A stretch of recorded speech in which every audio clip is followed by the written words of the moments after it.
In this video, I install an upgraded 9-ball Hi Capa hammer spring for my TM Hi Capa 5.1.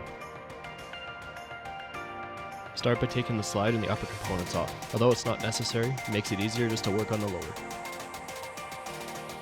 Using a punch set, remove the pin at the bottom rear of the grip. As you do that, be sure to keep some finger pressure on the rear of the grip on the hammer spring housing to avoid anything popping out of place, as it may be under a bit of spring pressure. Carefully slide out the hammer spring housing. Also be careful to mind the position of the sear spring if you don't wish to mess with it, especially if you're unfamiliar with how to properly reset it. On the hammer spring housing, pop the small retainer pin by pressing a screwdriver from the inside outward on the pin.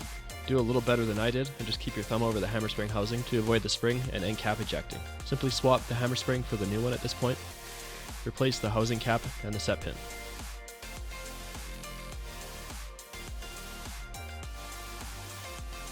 Just ensure proper function by pressing on the housing cap to make sure the spring depresses. As you reinstall the hammer spring housing, be sure that the hammer strut is in the middle and aimed to direct itself to depress the hammer spring. Slide the hammer spring housing in place and hold it down while installing the set pin. Once it's held in place, you can properly and fully set the pin. Make sure firing and the hammer operate as expected. Don't forget to test it out with the slide and the upper installed, and then also check results with firing some live rounds and a chrono.